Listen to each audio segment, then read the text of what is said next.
प्रभु श्री राम जब लौट करके आए रावण को मार के, तो जनक जी महाराज ने एक पत्र लिखा। भगवान सभा में बैठे थे और सभा में बैठे बैठे जैसे ही जनक जी का पत्र आया तो भगवान ने हनुमान जी से कहा, पत्र पढ़ के सुनाओ, क्या बोल रहे हैं हमारे ससुर जी। हनुमान जी ने पूरा पत्र पढ़ा। बोले, भगवान हे प्रभु श्री राम, आपको, पूरी सेना को, हमारी मैया को, तीनों भैयाओं को, तीनों भाभियों को, सबको जनक जी बुला रहे हैं जनकपुर कुछ दिन आराम के लिए। सबरे बंदर उछलने लगे। बोले, जय हो, बढ़िया भयो, अब आनंद आएगा, जनकपुर में जाएंगे, हम सब अपने हाथ पांव दबाएंगे। बहुत युद्ध करके आए रावणों से, रावण की सेना से, और बढ़िया मालपुआ खावे को मिलेगा। राम जी की बारात में तो हम नहीं जा पाए थे, पर बारात की चर्चा हमने सुनी थी। वहां तो भैया बड़े पकवान बने थे, हम सब जाएंगे। ब्राह्मण सारे बानर इतने ज्यादा उत्सुक हो गए, हम सब जाएंगे।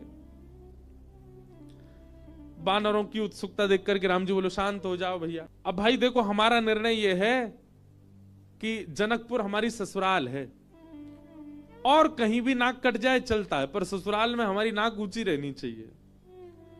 और इन सब बातों को ध्यान में रखते हमारे मन में आया कि हम जाएंगे, भरत जी जाएंगे, लक्ष्मण शत्रुघ्न जाएंगे, चारों बहुएं जाएंगी, कुछ वरिष्ठ लोग जैसे जामवंत जी, हनुमान जी, अंगद जी आदि आदि कुछ वरिष्ठ लोग जाएंगे।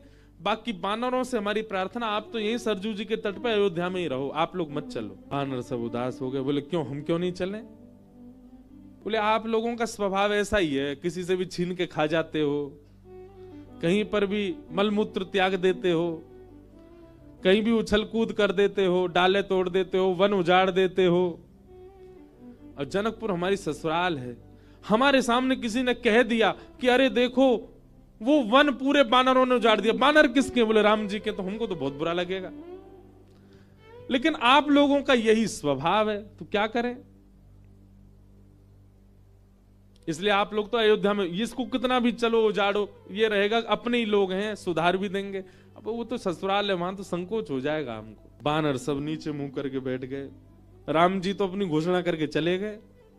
जामवंत जी, हनुमान जी बोले, भाई सब लोग उदास क्यों हो गए? बोले, जब रावण से मरवाना था तो हमको ले गए,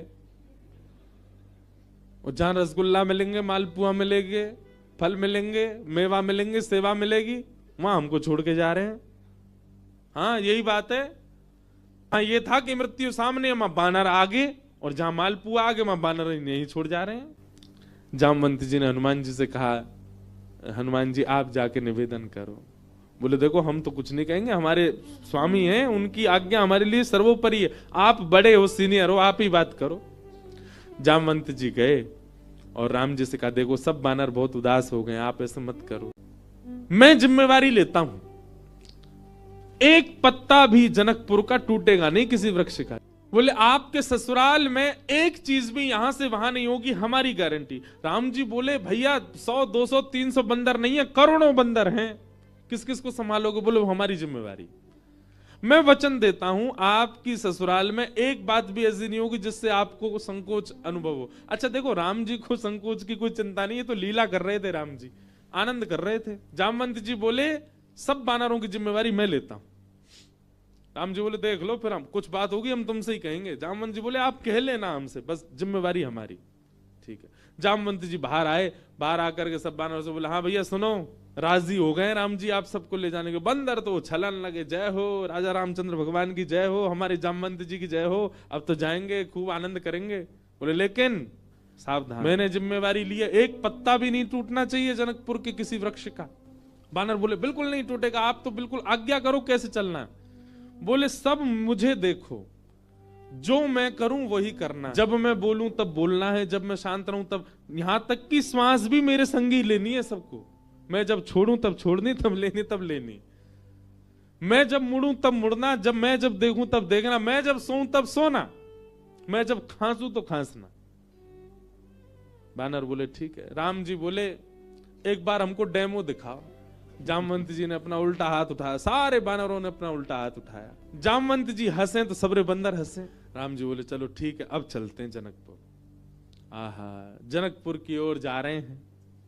14 वर्ष बाद वन से लौटने के बाद, राज्याभिषेक के बाद राजा रामचंद्र भगवान पूरे नगर में उत्सव मनते जा रहे हैं। जहां जहां से निकलते हैं वहीं पुष्प वर्षा हो रही है, विशाल सेना राम जी की चल रही है। पर इस पूरी यात्रा का सबसे श्रेष्ठ केंद्र बिंदु, आकर्षण बिंदु था वानरों की परेड। बिल्कुल ऐसे चल रहे हैं सीधे, जामवंत जी इधर देखे तो सब वानर इधर देखे, जामवंत जी नीचे तो सब नीचे। जैसे ही जनकपुर में पहुंचे, राम जी की सब बलैयां लेने लगी अटारी इनसे, हमारे पहुना आए हैं, हमारे जमाई राजा आए। सबके नेत्र सजल हो गए। पर पूरे जनकपुर में जैसे ही वानरों ने प्रवेश किया, आहा, वानरों की ऐसी प्रशंसा, भैया कैसे सुधरे भाई। अच्छा, जामवंत जी ने सबके काजे वस्त्र भी सिलवाए थे, सब वानर बिल्कुल बढ़िया, ऊपर को आधी बगलबंदी सी पहन के, नीचे धोती सी पहन के, टोपा से पहन के चल रहे थे। महाराज आरती का थाल ले लेकर के जनकपुर की सब नारियां आरती कर रही हैं, पर वानर नहीं उनकी ओर देखें भी। जब जामवंत जी देखेंगे तभी देखेंगे।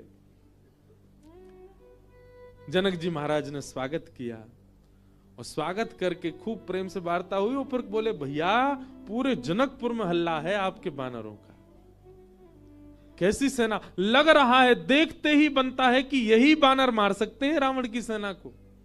इतने शिष्टाचारी, इतने गंभीर। देखो, इतनी बड़ी सभा में करोड़ों वानर बैठे हैं, पर सुई गिर दो तो उसकी आवाज भी आ जाएगी, पिन ड्रॉप साइलेंस। अब आप बहुत दूर से चल के आए हैं, सबकी प्रसाद की व्यवस्था है। हाँ भाई, सब वानरों के आगे चौकी लगाओ। पहली बार वानर चौकी पे बैठ के पाएंगे। चौकी पे बैठ गए, चौकियों के आगे दूसरी चौकी, चौकी के ऊपर सोने की थाली, चांदी की कटोरी, आहा क्या बढ़िया, सब वानरों की थाली। पहली बार वानरों के आगे थाली लगी है। लेकिन वानर थाली में नहीं देख रहे हैं, सब जामवंत जी को देख रहे हैं। पनीर की सब्जी आई, काजू की सब्जी आई, ये सब्जी आई, मिष्ठान आए, पूड़ी आई, 5 प्रकार की पूड़ी आई, रोटी आई, चावल आए। वानरों का स्वभाव क्या है, आप केला भले ही हाथ से दो लेकिन फिर भी छीन के ही लेगा। वानर का स्वभाव होता है, उसका छीनने का ही स्वभाव होता है। पर सारे वानर ऐसे बैठे जामवंत जी को देख रहे, टेढ़ी टेढ़ी नजर करके देख तो रहे थाली में क्या क्या आ रहा है, लार टपकती जा रही है, लेकिन नहीं, जामवंत जी जैसे कहेंगे वैसे खाना है। सबको फल दिए गए, फलों में सब फल अमनिया करके दिए, आम सबको साबुत दिए गए, सबकी थाली के आगे आम रखे गए, सब बिल्कुल थाली हो गई। जामवंत जी महाराज ने सब वानर की ओर देखा, सब वानर बिल्कुल जामवंत जी को देख रहे थे। जामवंत जी ने हाथ में जल लिया, अन्नपूर्णे सदा पूर्णे, सब वानर बोल रहे अन्नपूर्णे सदा पूर्णे। थाली के ऊपर 4 बार घुमाया, सब वानर घुमा रहे हैं। आचमन किया, सब वानर आचमन कर रहे हैं। जनक जी बोले, राम जी मान गए आपकी सेना को, क्या अद्भुत वानर है सब। राम जी बेचारे धीमे धीमे पा रहे, बोले बस ये लाज बची रहे जितनी देर है। प्रसाद पाने लगे, बिल्कुल वैसे अगर दाल चावल पा रहे हैं जामवंती, सब दाल चावल ही पा रहे हैं। जितनी दाल जितनी सब्जी डाल रहे हैं उतनी ही डाल रहे हैं। अद्भुतता थी देखने में। थोड़ी देर पाने के बाद जामवंत जी की दृष्टि पड़ी आम पे। जैसे ही आम उठाया, सब वानरों ने एक संग आम ही उठाए। जामवंत जी घुमा के देखें, सब वानर घुमा के देखें। जामवंत जी ने जोर से आम दबा के देखना चाहा कितनी गुठली है इसमें। अब वो आम ऐसा था कि जैसे नेक दबाया तो गुठली उछल गई उसमें से। अब जैसे ही गुठली उछली तो सब वानर दोनों हाथन से दबाई रहे, वो गुठली उछलनी चाहिए क्योंकि जामवंत जी की गुठली उछली है। अब सब वानर जैसी आम दबा में सबकी गुठली उछली। गुठली के उछलते ही जामवंत जी बोले, इन हाथों से मेघनाथ निकल के नहीं भाग पाया, इन हाथों से रावण निकल के नहीं भाग पाए, छोटी सी गुठली भाग गई। और जामवंत जी जैसे ही उछले गुठली पकड़ने को, वानर बोले हमें भी ऐसे ही पकड़नी है, और एक दूसरे के ऊपर झपट्टा मारे। महाराज जी आप पकड़, कहीं कड़ी उछाल रहे हैं, कहीं दाल उछाल रहे हैं, पूरी उछाल रहे हैं। जनकपुर की पूरी सभा जो कि स्वर्ण मंडित थी, जो कि चांदी से मंडित थी, आज वो खीर मंडित हो गई। सब जगह कड़ी खीर उछाल उछाल करके पूरी सभा का लेपन कर दिया। राम जी नीचे नजर करके बैठे। अब तो वानरों को खुली छूट मिल गई, एक दूसरे की थाली में से ले लेके भागे। और देखते ही देखते जनक जी की दृष्टि पड़ी राम जी को। राम जी बड़े संकोच। जनक जी समझ गए ये तो भैया पूरा प्री प्लान्ड था कि सीधे सीधे चलना है, सीधे सीधे खाना है। नहीं, वानर अपना स्वभाव कैसे छोड़े।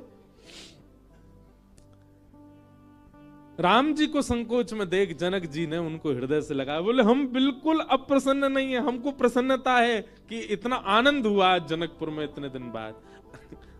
आप बिल्कुल संकुचित मत हो।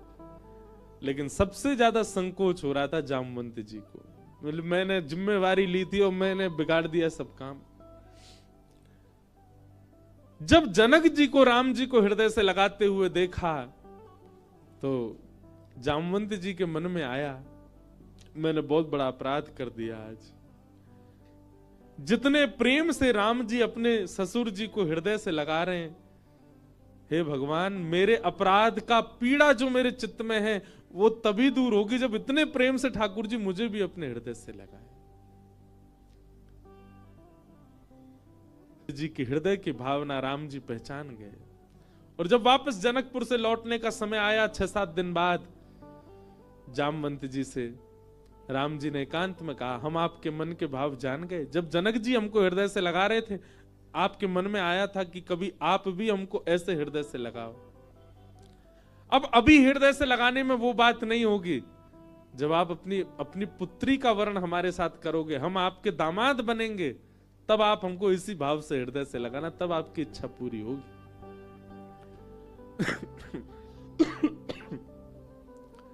जामवंत जी को 1 युग तक प्रतीक्षा करनी पड़ी। और 1 युग बाद आज वही राम जी जब कृष्ण बनकर के आए, जामवंत जी ने अपनी पुत्री जामवती का विवाह भगवान के साथ किया। बोलो जामवती रमण भगवान की।